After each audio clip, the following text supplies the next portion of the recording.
शांति। आज 2 दिसंबर 2024 है। आज हम जानेंगे क्षमाशील कैसे बनना है। क्षमा भाव, रहम भाव अपने मन में किस बात के आधार से हम ला सकेंगे, आइए आज के स्लोगन द्वारा जानते हैं। क्षमाशील वह है जो रहम दिल बन सर्व को दुआएं देते रहे।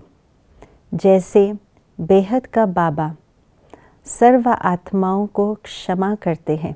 वे क्षमा का सागर हैं, दया का सागर हैं। क्या क्षमा करते हैं बाबा? बाबा हर आत्मा की बुराइयों को, उनकी गलतियों को क्षमा कर देते हैं। चित्त पर उनकी किसी भी बुराइयों को नहीं रखते हैं।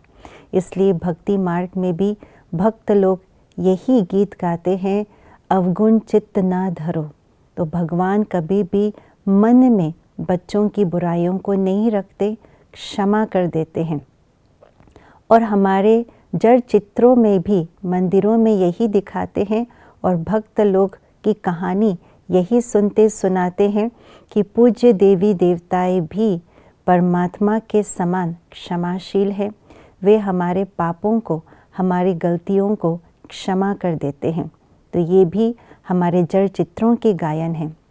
ऐसे बाबा कहते हैं, बच्चे बाप समान बनो, अपने पूज्य स्वरूप को स्मृति में लाओ, सबकी गलतियों को, कमियों को क्षमा कर दो। अर्थात उनकी कमी कमज़ोरियों को मन के अंदर समा के न रखो, क्योंकि जब उनकी कमी कमज़ोरियों का चिंतन करते हैं, उनके कमी कमज़ोरियों को बार बार हम मन में उजागर करते हैं, उसे वर्णन में लाते हैं, तो उस आत्मा को, उस व्यक्ति को हम क्षमा नहीं कर पाते।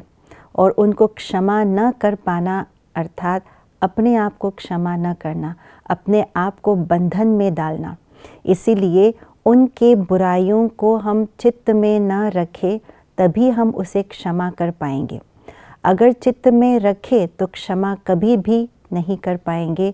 हम मास्टर दया का सागर, रहमदिल आत्मा का टाइटल प्राप्त नहीं कर सकेंगे।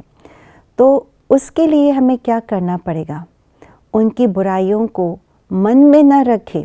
हम चाहते तो नहीं हैं मन में रखें, परंतु बार बार वो याद आता है।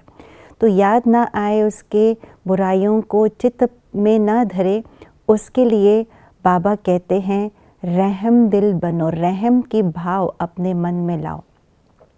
जब हम उस व्यक्ति के लिए, उस आत्मा के लिए रहम की भाव मन में लाते हैं, तो हमारी स्थिति ऊंची हो जाती है, हमारी मन शक्तिशाली बन जाते हैं और उस आत्मा को दया की नज़र से देखने लग जाते हैं कि ये आत्मा बेचारी कमज़ोर है, इनोसेंट है, ये अपने वश में नहीं है, परंतु अपने कमी कमज़ोरियों के, पुराने संस्कारों के वश है।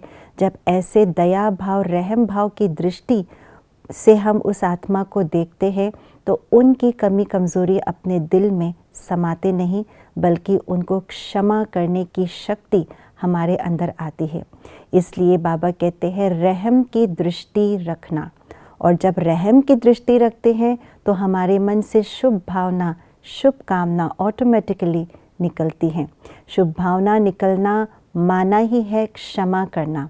शुभ भावना का सहयोग देना माना ही है उनको क्षमा भाव से, उनको प्रेम से, प्रेम की शक्ति प्रदान करके उनको आगे बढ़ाना। यही है क्षमाशील आत्मा की निशानी। तो क्षमाशील बनने के लिए हमें रहम की भावना मन में लाना होगा। किसी भी व्यक्ति के बुराइयों को अपने मन के अंदर न समाए, बल्कि दुआएं हम देते रहें, तो वे भी बदल जाएंगे और हमारी स्थिति भी बहुत ऊंची हो जाएगी। ओम शांति।